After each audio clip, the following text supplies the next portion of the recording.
ఇంకేం లాభం లేదు ఆద్య. ఏ ఫీలింగ్స్ లేవు. అయిపోయింది ఆద్య. నా జీవితం ఇంతే.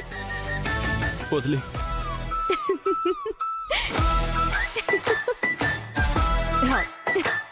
నాకింత ఘోరం జరిగాక అలా ఎలా నవ్వుతున్నావు ఆద్య?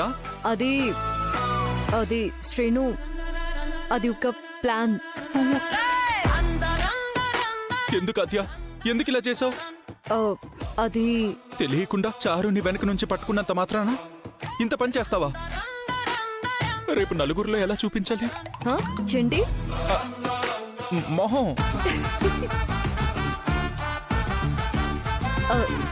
Sorry sorry Srinu, sorry.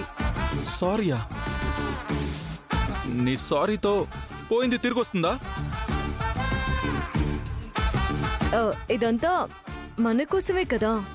మన కోసమా? సరే, నువ్వేం బాధపడుకో, నీకేం కాలేదు. ఏంటి, ఏం కాలేదా?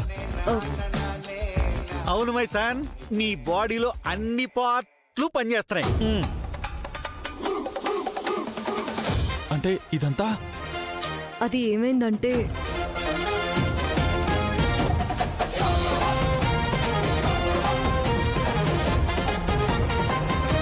ఇదిరా మన ప్లాన్. అమ్మయ్యా. అయ్యో శ్రీను. ఒరే నాన్న, మనం వేసిన ప్లాన్ సక్సెస్ అవ్వాలి గాని మనం వేసిన డ్రామాను మాత్రం నిజం చేయకు నాన్న. ఓకే నాన్న, పద్ము పద్ము పద్ము.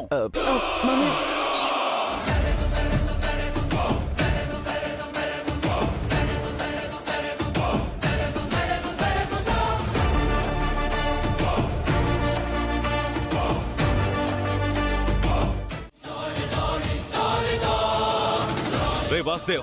అరే రఘురామ్ గారు, అయ్యా నమస్కారం. చూడు, పాపకి ఏమైనా జరిగిందో నువ్వు ప్రాణాలతో మిగలవురా. చూడు రఘురామ్, నేను చెప్పేది కూడా విను. నీతో నాకు శత్రుత్వం లేదు. మిమ్మల్ని అభిమానించే వాళ్ళల్లో నేను ఒకణ్ణి.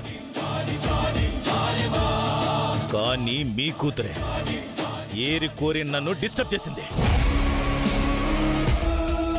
నా దారికి అడ్డు రావద్దు, నా సామ్రాజ్యంలో అడుగు పెట్టొద్దని చెప్తూనే ఉన్నాను, కానీ వినలేదు.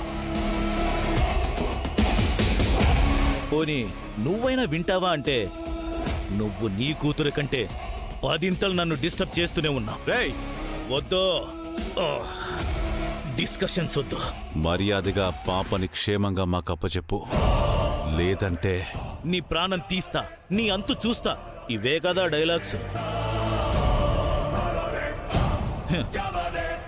మీరు కోరుకున్నట్టే పాపని పువ్వుల్లో పెట్టి అప్పచెప్తాను. కాకపోతే నాకు సంబంధించిన తామ్రపత్రాలు రామలక్ష్మి దగ్గరున్నాయి. అది తీసుకొచ్చి నాకివ్వమని చెప్పండి. ఆ రోజు మీ ఇంటికి వచ్చి నిన్ను షూట్ చేసి తామ్రపత్రం తీసుకెళ్ళింది నేను కాదు. చెప్తుంటే నీకెందుకు అర్థం కావట్లేదు?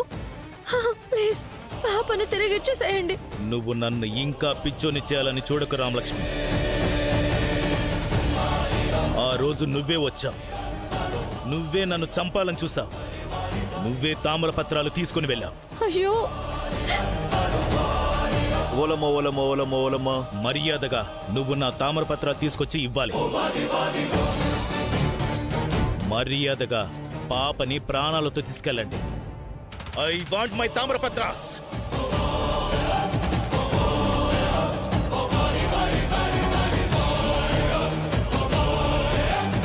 అనుకున్నా ఇది తమరి పనే అనుకున్నాను. వాడి మా నాన్న వాడేవో ప్రయత్నాలు చేసుకుంటుంటే ఉద్యోగం ధర్మం అంటూ వాడి జోలికి వెళ్ళావు. వాడు మన ఫ్యామిలీ జోలికి వచ్చాడు. పూర్తిగా కళ్ళు కూడా తెరవని పసిపాపని తీసుకెళ్లిపోయాడు. అసలే తను నరరూప రాక్షసుడని విన్నాను. ఏం చేస్తాడో కూడా తెలియట్లేదు. నా పాప నాకు కావాలి. మాత్రం నేనేం చేస్తానో నాకే తెలీదు. వదిన న్యాయం కోసం పోరాడింది, తననెందుకు అంటున్నావు? ఇంకోసారి తనని వెనకేసుకొచ్చావంటే నీకు పడతాయి చెప్తున్నాను. రామలక్ష్మి చేసిన తప్పేంటి? నేను సమర్థిస్తాను. నన్ను ఇలాగే అంటావా? ఎవరూ భయపడకండి. పాపని క్షేమంగా తీసుకొచ్చే బాధ్యత మాది. ఏవండి, పాపం తీసుకురండి. అస్మిత మనసులో కోపం కంటే తల్లిగా తన బాధ అర్థమవుతోంది. ఆ స్థానంలో ఎవరున్నా అలాగే మాట్లాడతారు. ఇంకా ఏం ఆలోచిస్తున్నారు? నాకు నా బిడ్డ తెచ్చివ్వండి. వెళ్ళండి. పాపం తీసుకెళ్లి ఇంతసేపు అయినా ఇంకా ఇక్కడి మీటింగ్లేంటి? త్వరగా వెళ్ళండి, పాపం తీసుకురండి.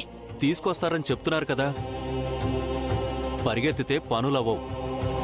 ఇలాంటివి ఆలోచించి చెయ్యాలి. ఎవరూ రావద్దు, నేను వెళ్తున్నాను. పాపని క్షేమంగా తీసుకొచ్చి మీకు అప్పగిస్తాను. మావయ్య, అది వద్దు శౌర్య, వాడికి ఇంతమంది అవసరం లేదు. నేనొక్కడిని చాలు. జానకి, నువ్వింటికెళ్ళు. మీరు జాగ్రత్త అండి.